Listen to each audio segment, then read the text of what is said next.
For problem number 6, we need to figure out the GCF between the numbers. So I have 7 and 21.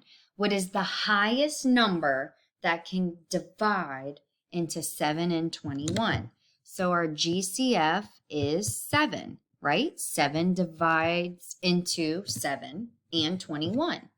So I'm going to put 7 on the outside, because that's my GCF, and I'm taking 7 away from both pieces of my problem. So I'm dividing 7 out. So 7 divided by 7 is 1. What's left over? The x. 21 divided by 7 is positive 3. So factoring the GCF out, which is 7, so I'm left with x plus 3. Now we're going to look at grouping. So number 7 and 8 starts in the middle of the steps for grouping. So once you get to this point, you need to look at, are my parentheses the same? So I have an x squared plus 4 and an x squared plus 4. So yes, they are the same. So when they are the same, we can group them. So bring only 1 down. We only need 1. Now we are going to take these outside GCF and make it the second parenthesis group. So I have the y, and then I have a plus 2, and then close your parentheses. And that's the final answer. So these are going to have 2 binomials with grouping. Again, this is starting in the middle of all of our steps. So once we solve for number 8 and we get to this point, are our parentheses the exact same? So I have z cubed minus 6. Yes, they are. So bring one of them down. We don't need both of them. We only need one of them. And because our parentheses are the same, we're going to combine these outside GCF. Well, look at the second GCF. It just has a plus sign, but what's really there? An invisible 1. So I'm going to write out my second parentheses. So start with the first GCF. What's the first GCF? I have an R. And then what's my second GCF? A positive 1. And then close your parentheses. And that's your final answer. All right, so let's start grouping by the first step. So number 9 and 10, let's start from the first step. So let's group the first 2 and then the second 2.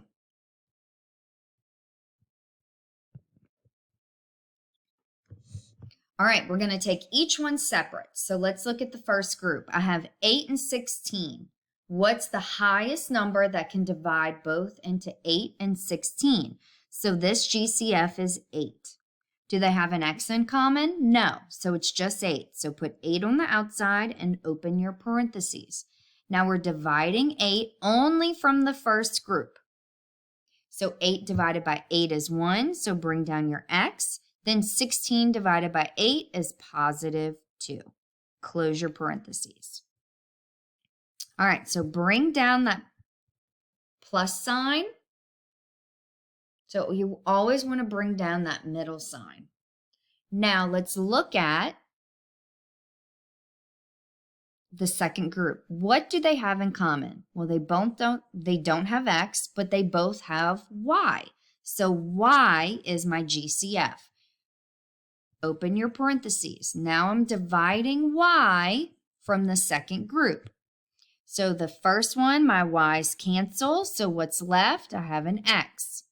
It's my second group, my y's cancel. So what's left? A positive 2.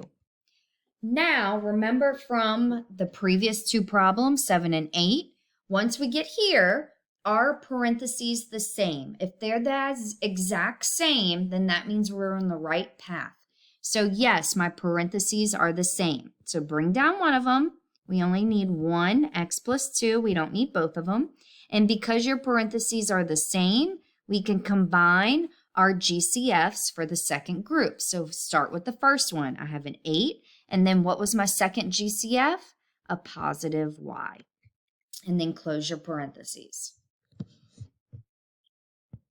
All right, let's try it again. So we're going to group the first two terms and then group the second two terms. Take out the GCFs from both group, and then our parentheses have to be the same to bring one down and then combine our GCFs for the final answer. All right, 9 and 6. What is the highest number that can divide into both? That's 3. Do they both have x's? Yes. What is the smallest x? X squared. So that is my GCF. Open your parentheses. Now let's divide 3x squared from the first two terms. Divide the front numbers. 9 divided by 3 is 3. Subtract your exponents. 3 minus 2 is x.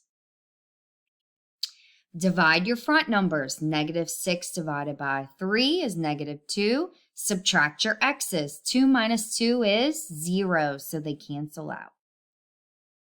Bring down the plus sign. All right, 15 and 10. What is the highest number that can divide into both? 5. Do they both have x? No, so they only have 5 in common. So put 5 on the outside and open your parentheses and divide 5 from the second group. 15 divided by 5 is 3, and then bring down the x. -10 divided by 5 is -2, and then close your parenthesis. All right, at this point, do my parentheses match? They have to match to move on. Yes, they do, so that means we're getting it right. So bring one of them down. We only need one, so 3x minus 2. And because our parentheses match, we can combine our outside GCFs for the second group. So start with the left one, 3x squared. That was my first GCF. And what was the second GCF?